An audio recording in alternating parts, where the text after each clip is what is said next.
Big TV భక్తి సమాచారం WhatsApp ఛానల్లో జాయిన్ అవ్వండి. అన్ని విశేషాలు ఎప్పటికప్పుడు తెలుసుకోండి.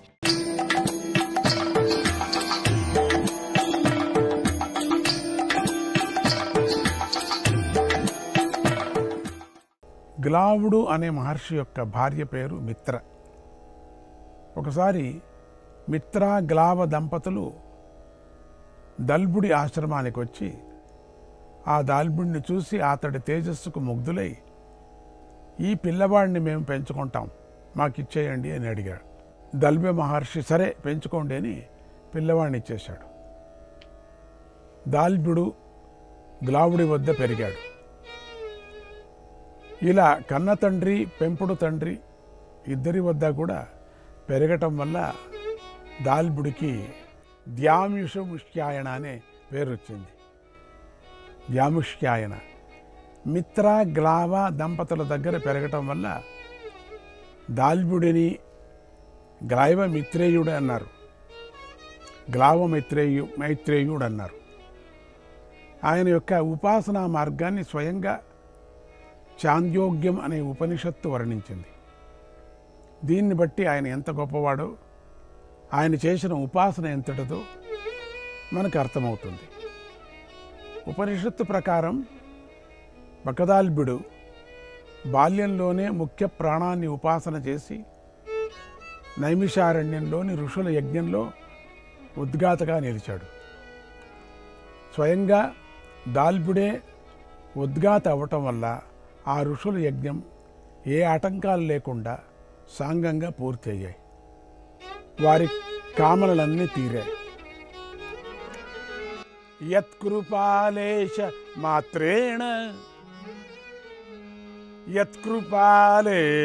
మాత్రేణ వయం యజ్ఞ అభూయతం దాల్భ్యమౌనిం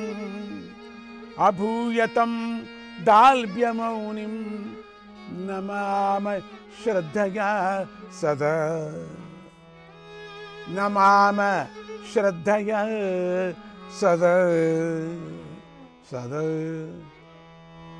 ఒకసారి ఒక చోట దాల్భ్య మహర్షికి ఒక తెల్లని కుక్క,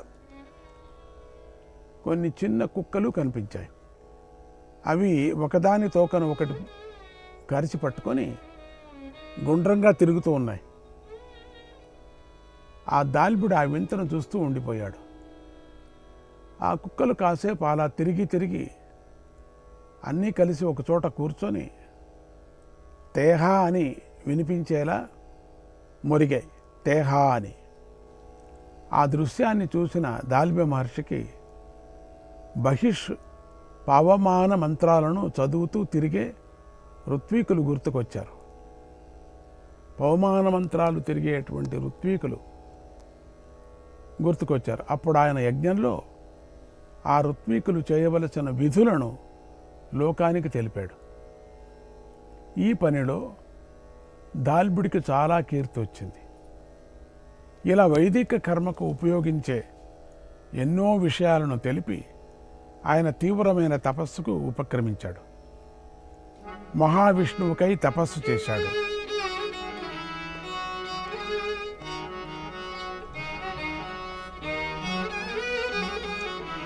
అచ్యుతం కేశవం రామనారాయణం శ్రీధరం మాధవం రామనారాయణం.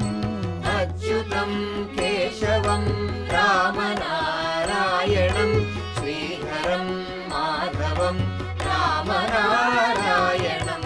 అచ్యుతం కేశవం రామనారాయణం శ్రీధరం మాధవం రామనారాయణం.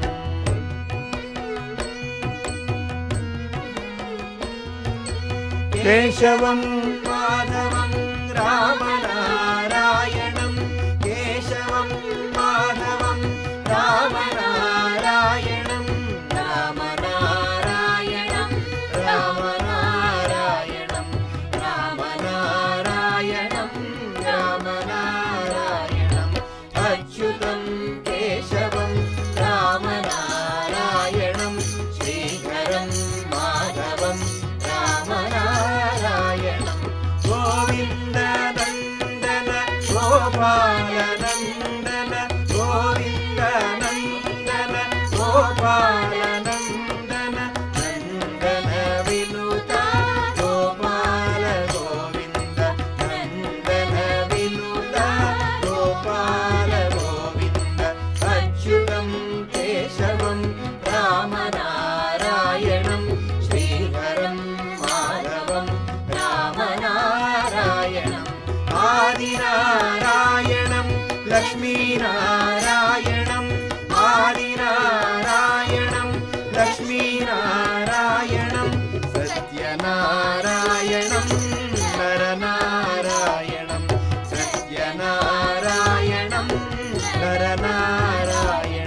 केशवं रामनारायणं श्रीधरं माधवं रामनारायणं राम राम गोपाल रामनारायणं राम राम गोपाल रामनारायणं रामनारायणं रामनारायणं रामनारायणं रामनारायणं अच्युतं केशवं रामनारायणं श्रीधरं माधवं रामनारायणं अच्युतं केशवं रामनारायणं श्रीधरं माधवं रामनारायणं మహావిష్ణు అనుగ్రహంతో జన్మించిన తపస్సు చేసి తన సాధనతో విష్ణు అనుగ్రహాన్ని పొందాలనుకోవటం దాల్మ్య మహర్షిలోని గొప్పతనం. ఆయన తీవ్రమైన తపస్సు చేసి మార్కండేయుడు మొదలైన మహర్షుల గుంపులో చేరాడు. చిరంజీవి అయ్యాడు. సముద్రంలో ఒక అద్భుతమైన ద్వీపాన్ని నిర్మించుకొని అందులోనే ఉంటూ తపస్సు సాగించాడు. కాలం దొర్లింది. పాండవులు వనవాసం చేస్తూ ద్వైతవనానికి వచ్చారు. ఎందరో మహర్షులు వారిని కలిసి ధైర్యం చెప్పారు. దాల్భుడు కూడా అనుకోని అతిథిలాగా ద్వైతవనానికి వచ్చి పాండవులను కలిసి వారితో ఇలా అన్నాడు, పాండుకుమారులారా, నేను ఇంతవరకు కౌరవుల్లాగా అధర్మ మార్గంలో నడిచే వారిని గురించి కానీ, మీలా ధర్మబద్ధంగా జీవితాన్ని సాగించే వారిని గురించి కానీ నేను వినలేదు. మీరు ఇదే విధంగా ధర్మంలోనూ సత్యంలోనూ శ్రద్ధ కలిగి ఉండండి, మీకు అంతా మంచే జరుగుతుంది అని చెప్పి అర్జునుడి వైపు తిరిగి ఇలా అన్నాడు, అర్జున, వేదఘోషతో ధనుర్ఘోష కలిసి ఈ వనానికి ఒక కొత్త కళ వచ్చింది. ధర్మరాజా, మీ 5 అన్నదమ్ములు మహానుభావులు, పుణ్యవంతులు, సాధు చరిత్రలు మీరు. అందువల్ల మీకు ఈ వనవాసమే ఒక విధంగా శ్రేయస్కరమైంది. మీరు స్వయంగా ధర్మాత్ములు, పైగా మీకు ధౌమ్యాది మహర్షుల సహాయము, శ్రీకృష్ణ పరమాత్మ యొక్క అనుగ్రహము ఉన్నాయి కనుక జయం మీకు తప్పకుండా లభిస్తుంది. మీకు శుభమవుగాక అని వారిని ఆశీర్వదించి దాల్భుడు అక్కడి నుండి వెళ్ళిపోయాడు. ఇది జరిగిన కొన్నాళ్లకు ధర్మరాజు అశ్వమేధ యాగానికి సంకల్పించి యజ్ఞాశ్వాన్ని విడిచిపెట్టాడు. దానికి రక్షణగా కృష్ణార్జునుడు వెళ్ళారు. ఆ గుర్రం అనేక దేశాలు తిరిగింది. ఆ దేశపు రాజుల్లో కొందరు భయంతోనూ ఇంకా కొందరు యుద్ధంతో ఓడిపోవటం వల్లనూ అర్జునుడికి కప్పాలు కానుకలు సమర్పించుకున్నారు. ఆ గుర్రం అలా తిరిగి చివరకు ఉత్తర సముద్ర తీరానికి వెళ్ళి సముద్రంలోకి పరిగెత్తింది. దానికి సముద్రం లోతు అనిపించలేదు. సముద్రంలోనే ముందుకు పరిగెత్తసాగింది కూడా. అర్జునుడికి ఆ గుర్రాన్ని ఎలా ఆపాలో అర్థం కాలేదు. ఏదైనా ఉపాయం చేసి ఆ గుర్రాన్ని ఆపమని కృష్ణుని ప్రార్థించాడు. అప్పుడు కృష్ణుడు కొండలలోనూ అడవులలోనూ సముద్రాల్లోనూ నడిచే రథాన్ని సృష్టి చేశాడు. కృష్ణార్జునుడు ఆ రథాన్ని ఎక్కారు.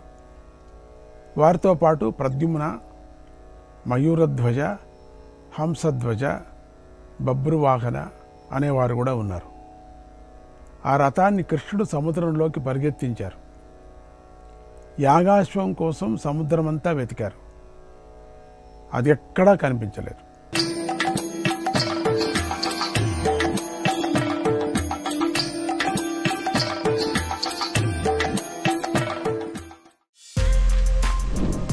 For more videos like this, subscribe Big TV channel.